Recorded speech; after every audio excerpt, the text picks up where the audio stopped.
Welcome to Freethought Matters. I'm Dan Barker, co-president of the Freedom from Religion Foundation. With the re-election of Donald Trump, what does the Project 2025 agenda have in store for Americans?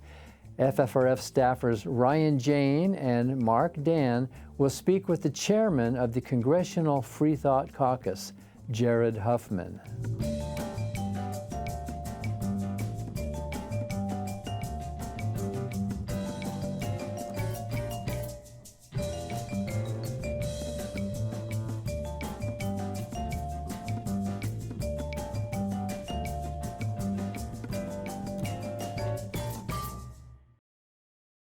The Freedom from Religion Foundation, which produces Freethought Matters, is the nation's largest association of free thinkers. That's atheists, agnostics, and other non-believers. We invite you to join us in our vital work to keep our secular government free from religious influence. Become a member at ffrf.org or ask for a complimentary copy of our newspaper, Freethought Today. Freedom depends on freethinkers. Watch prior episodes of Freethought Matters on FFRF's YouTube channel.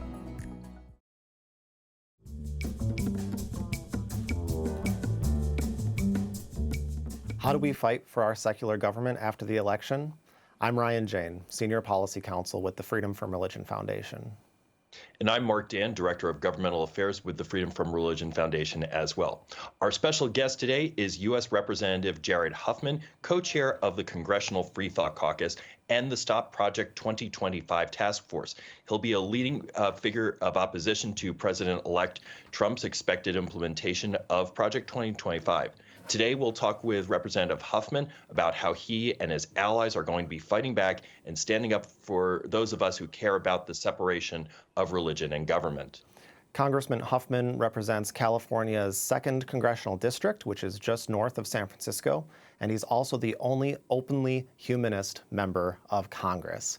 Thank you so much, Representative Huffman, for your leadership, and welcome back to Freethought Matters. Well, thank you, Ryan and Mark, and all of your viewers. It's always great to be with you. We just learned today has been a very eventful day in Congress. We learned H.R. 9495, which could allow the president to designate a nonprofit organization as a terrorist supporting organization and revoke their C3 status, just passed the House. We also saw that Matt Gaetz has withdrawn his nomination for Attorney General. So do you think this is more of things to come? Do you think this is an opening shot for Project 2025 legislation with 9495?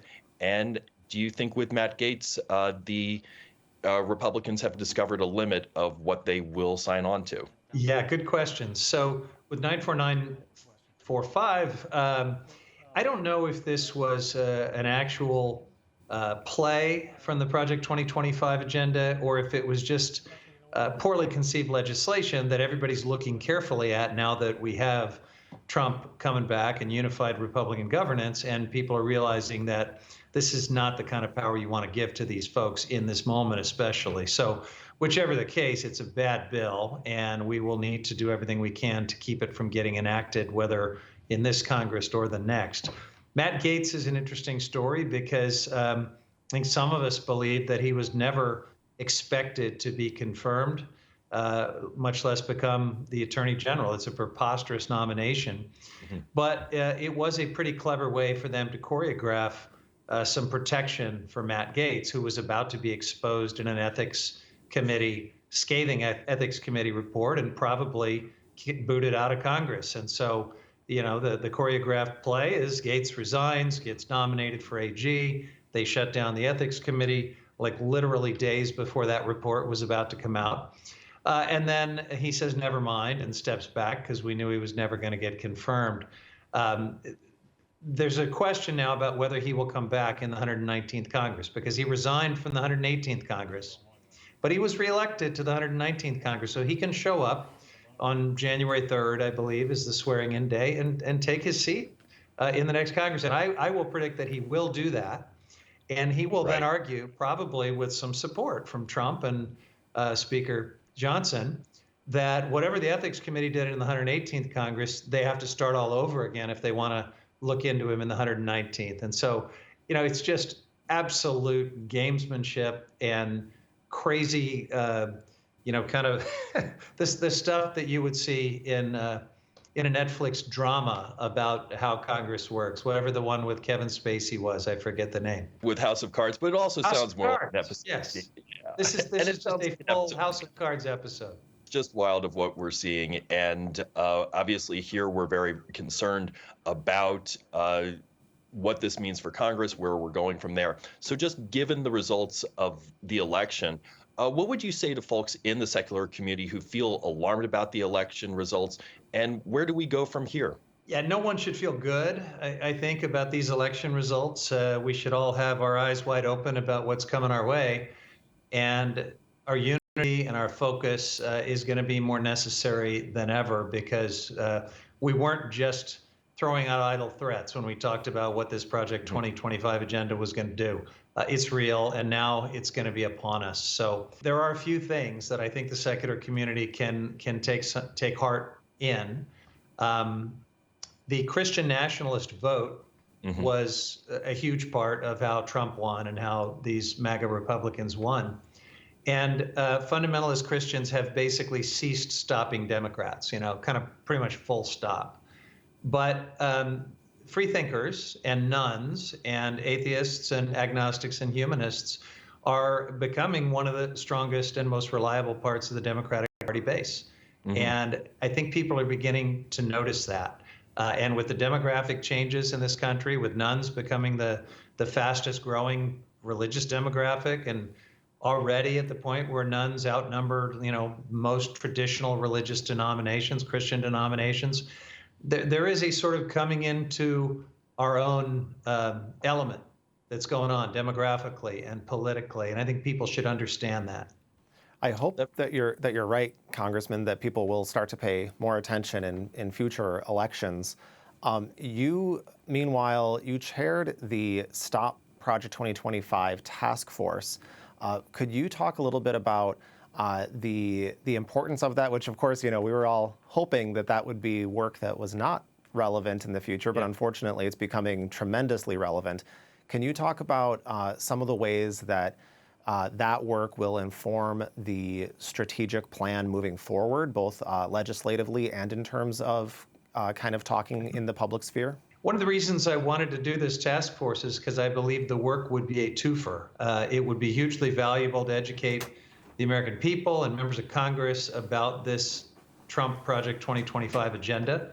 And I think we did really a great service in that regard. We got it into the national conversation, and it did make a difference, but it wasn't enough. And so the other side of the benefit of our work is that it prepared us for the possibility, the unthinkable at the time possibility, that Trump would win and that there wouldn't be guardrails, and here we are. So I think we are a lot smarter about the agenda that is coming at us. There have been some really good efforts already, even before the election, looking to different ways through the states, through attorney generals, through nonprofits, through public grassroots activism. We can try to stop this. And certainly my colleagues and I will try to do that from our minority position in the United States Congress. We have a pretty diminished oversight role when we're in the minority, but we're not totally powerless. And working together, we will just find a way to step up and meet this threat. And can you mention for viewers who care deeply about state-church separation, what some of the greatest threats to the separation of state and church are within Project 2025? Yeah, there were many. Taking us well down the road to theocracy was a huge feature of Project 2025, and it did it in so many different ways. So, when you think about the national abortion ban and the women's reproductive rights and the extreme provisions on that, when you think about a biblical definition of gender and family and all that means for LGBTQ equality, for transgender rights and respect, that is all, another step down the road to theocracy. They openly talk about, using biblical definitions for these things. But it goes further. They have provisions in there to, turn labor apprenticeship programs into basically proselytizing programs for Christian nationalists. They have provisions in there to effectively codify the Christian Sabbath on Sunday by penalizing employers, forcing them to pay overtime if an employee is asked to work on the Christian Sabbath. So, which is really pretty egregious when the other part of Project 2025 is taking away overtime benefits. So they hate overtime, except when someone's trying to work on the Sabbath, and then they want overtime to be paid. And that is just all about religion, as are so many other parts of this agenda that's coming at us. And one of the things I'm really proud about is how the Congressional Freethought Caucus has really in advance rallied on a lot of these terms. So if you take a look at the Stop Comstock Act, it's led by Congresswoman Rebecca Ballant from Vermont, Congressional Freethought Caucus member. Nearly every single member of the Freethought Caucus has signed on to that bill. So it's fairly heartwarming to know that members of the Congressional Freethought Caucus, as well as the task force, are up to the job and are looking on all sorts of ways to prevent this from happening and fighting. Yeah, I continue to see progress with the Freethought Caucus. I talk to colleagues all the time that tell me, hey, I heard about this caucus. That sounds really good. And I think we will be able to grow our ranks in the 119th Congress. Certainly the work we do is going to be more important than ever, because we're talking about some worst case scenarios that are going to be coming our way. And people like Mike Johnson, who is the most extreme Christian nationalist to ever be in such a place of high power in the United States government, he's going to use that power. And so are members of the Supreme Court that are his Christian nationalist allies. So are all of these people that are going to populate the Trump administration, from the defense secretary to many, many other positions. So we have got our work cut out for us. And the House, through the Congressional Freethought Caucus and the Stop Project 2020 Task Force, has made it clear that it's prepared to take action against the Trump administration's agenda. But many people feel that the Senate Democrats are not matching that urgency or recognizing the scale of the threat. What message would you send to the Senate Democrats about the stakes here, and how can they set up to meet this moment alongside the House? Oh, members of the House aren't often listened to by Senate Democrats. So I do have a few friends and allies in what they would call it the upper chamber. I call my chamber the People's House, where all the real work gets done. But there are some institutional differences, and they really are two separate branches of Congress that rarely work together. It would be great if we did, and I would welcome Senate members of the Freethought Caucus, for example. I haven't been able to find any quite yet, but we keep graduating House members up to the Senate. I don't know why they want to get demoted to the Senate, but they keep doing it. And I will keep trying to get one of our Freethought members over there so we can make this bicameral. I would imagine that not having to run for re-election every 2 years might be a little bit of a draw. I could see that. Yeah, I think so. But don't underestimate the value of just the stature and the status piece of being a United States Senator. It's a powerful magnet. That makes sense. Well, back on the House side, you mentioned operating in the minority, and it's currently looking like Speaker Johnson's going to be operating with a very thin majority of just 3 to 5 votes or so. If you were in his shoes, would you be worried? And do you think this close majority could be turned to Democrats' advantage? Definitely. And, it was turned to Democrats' advantage in this Congress, in the 118th Congress, where these folks spend so much time fighting with each other like ferrets in a phone booth that Democrats, who were comparatively quite unified, and we called ourselves Team Normal, we called them Team Extreme. But we were there to govern every time you had to keep the lights on and pass a budget or pass any must-pass piece of legislation. They basically would try their extreme ideology, and when it failed, and when they ground to a halt from fighting with each other, Democrats would swoop in and do the governing. And it'll work, I think, much like that in the next Congress. Another mention that we saw recently in the news that is, I think, an underappreciated aspect from Project 2025 that I'd love to get your thoughts on has to do with the Office of Management and Budget, so OMB. And we recently learned that Trump has nominated the author of that section of Project 2025. Do you have any insight to share about why people maybe ought to book up a little bit on OMB and why that office matters? This is one of the principal authors of Project 2025, not just like a junior varsity contributor, but like an architect and someone who was in the previous Trump administration and who Trump tapped to write the Republican Party platform for this summer's convention. So this is absolutely a guy that is going to steer the ship. OMB is a place where he can absolutely do a lot of harm, or, from their perspective, make a lot of progress on advancing Project 2025. So if you were looking for more confirmation that Project 2025 is indeed their blueprint, that Trump's DNA has been all over it all along, this nomination is like the embodiment of that confirmation. Well, that is terrifying. So we are talking with U.S. Representative Jared Huffman, co-chair of the Congressional Freethought Caucus and leader of the Stop Project 2025 task force in the House, about what we can do to stand up for state-church separation after the election.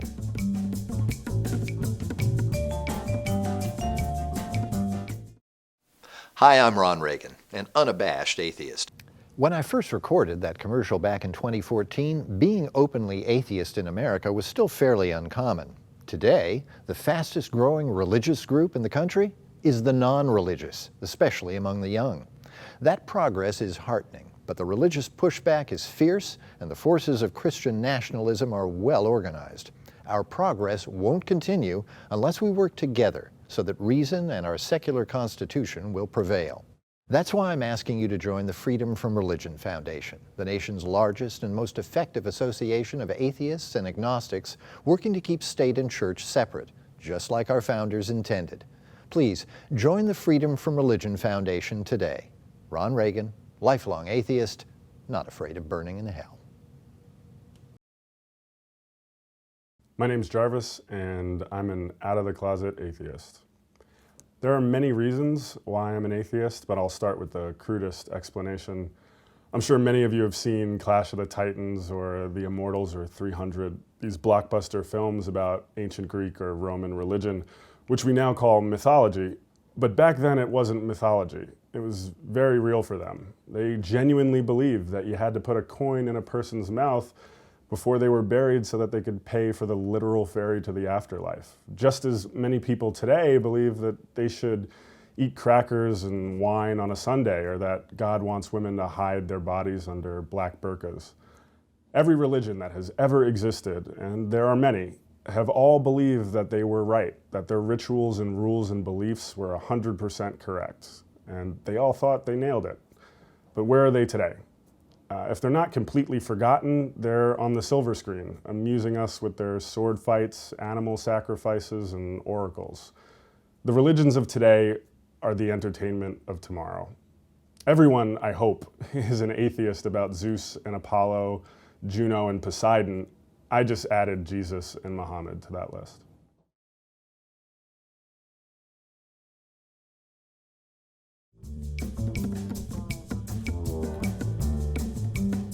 And Freethought Matters is back. We're speaking with a congressional champion of the separation of state and church. We have with us today Representative Jared Huffman, co-chair of the Congressional Freethought Caucus and the Stop Project 2025 Task Force, about how we can work together and counter Project 2025. Congressman, so looking at what's coming up in Congress, the next big legislative battles, where can, or even events such as the National Prayer Breakfast, where can Trump and Project 2025 be slowed down or stopped? Well, I think one of the first battles, one of the first waves of this Project 2025 agenda is going to roll out very soon after Trump is sworn in. In fact, the next Congress may get a head start on trying to get some legislation rolling on it, and that is mass deportation and a dramatic change to our immigration policy in a way that will dramatically restrict immigration, that may, at least in a de facto way, favor white Europeans from brown people from developing countries. So that's coming at us quick, and they think that it's one of the most popular parts of their policy. So it's an important early test for them. Trump has indicated that he will use the Insurrection Act to basically mobilize the military as a deportation force. We've never seen anything like that.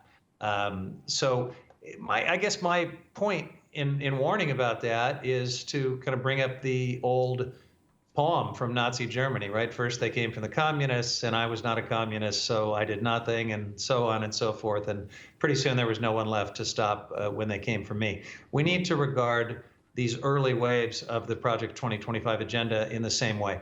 So yeah, I'm not an immigrant, but I'm going to do everything I can to protect immigrant rights against what I know is coming in the first hours of a second Trump presidency. And not far behind that is going to be Schedule F and this attempt to totally blow up the federal workforce.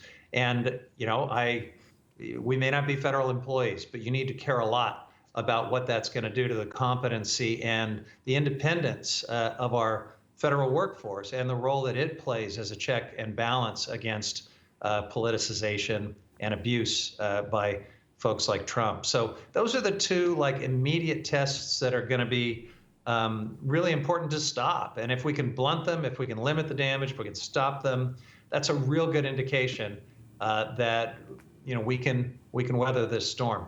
If he succeeds on both of those things, we're in real trouble. Right. And obviously with that, clearly an emergency situation. And we also estimate that there's going to be an executive order giving very, very broad allowances for religious freedom and also for religious exemptions. That's going to come out pretty fast after he takes office. Our over-under in the office is about 72 hours after coming in. I think you're right. Yeah, you're going to see some huge giveaways to Christian nationalists by way of early executive orders. And this was also part of Project 2025, this notion that we've got to do much more to, you know, in the name of defending religious liberty, protect anyone who wants to be a bigot or to even do things that would be illegal for the rest of us if they do it based on a religious belief, even if it's a dubious religious belief. So that's coming at us too. And, you know, you folks who are lawyered up will be very busy, obviously. Yes. We've always looked to the courts as a backstop in these situations. I think it's an open question whether the courts will be an effective backstop in this era that we're living through. And we've been talking about federal issues. I would think that what activists can do, people who want to help this effort, is at a minimum they could reach out to their federal representatives to mention these issues you've talked about. But I also love to get your thoughts on the local and state level work that people can do. Next year in 2025 will not be a year for federal elections, but it will be a time when voters will be able to have their voices heard in school board races, key state and local elections, such as the Wisconsin State Supreme Court race, and pivotal gubernatorial and legislative contests in states like Virginia, New Jersey, Louisiana. How do you see the role of national leaders like yourself in supporting these state and local efforts?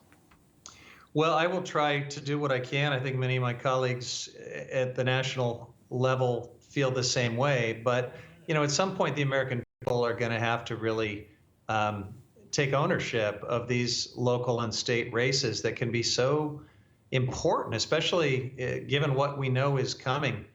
Our ability to have local governments and state governments grounded in a sensible constitutional agenda is super important. It's one of the checks and balances that we still have, that we still can have. Now, Trump is going to try to steamroll all that too. He is going to try to punish any state or local government that doesn't bend to his immigration policies or his any other policies that he wants to impose. And he's going to use, you know, really draconian strategies to try to make it miserable and unbearable for local and state governments. He's going to withhold disaster relief. And, you know, we're all vulnerable to natural disasters. So that's going to be challenging. He's going to try to withhold block grants and all sorts of other things that keep the lights on for every type of local government, every type of state program or transportation dollars. He has signaled in every way that he's going to use this strategy called impoundment that is technically illegal under the Impoundment Reform Act of 1973, but Trump and Russ Vought and these other extremists around him want to take it up in the courts and try to declare it unconstitutional so that the president can just ignore federal appropriations and essentially spend money or not spend money any way that he wants. So that is that's going to be a hell of a test, really, on every level of government. That's one of the things that really keeps us up at night is the threat of impoundment, that what used to be a very fringe legal theory could quickly come into the mainstream. That we've had shows on it. That's the one that really keeps me up at night and in terms of fear. Well, if you need to lose even more sleep, Mark, just know that even if you and your colleagues are successful with lawsuits, J.D. Vance and others are saying that it's probably time for this government to just dare courts to enforce their own orders and, go full Andrew Jackson. So, we are absolutely facing an authoritarian assault. And none of us know how it's going to end, but we are going to have to get ready for it and do our best to stop it starting right now. Well, on that note, Congressman, I have one last question for you before we wrap up, which is that we all know that 2025 is going to be tough. We would love to have you on a year from now, back on the show, and talk about all the success that the Congressional Freethought Caucus and the Stop Project 2025 Task Force has had. What would that success look for you? What do you hope to achieve? Yeah, well, it starts with being able to join you in a conversation where we freely share our thoughts, where I'm not, strung up by some tribunal somewhere as part of the retribution agenda, where you're not banned from the airwaves or from other mediums that you use. It'll be good to see if we can even do this a year from now. I hope we will. But it's not crazy to wonder a little bit when you look at the extremism of these people and their Project 2025 agenda. All right, well, thank you so much, Representative Huffman, for sounding the alarm, for your leadership on the Congressional Freethought Caucus and on the Stop Project 2025 Task Force. Thank you, Ryan, and thank you, Mark, and thank you, Congressman Huffman, and thank you for watching Freethought Matters, because free thought matters.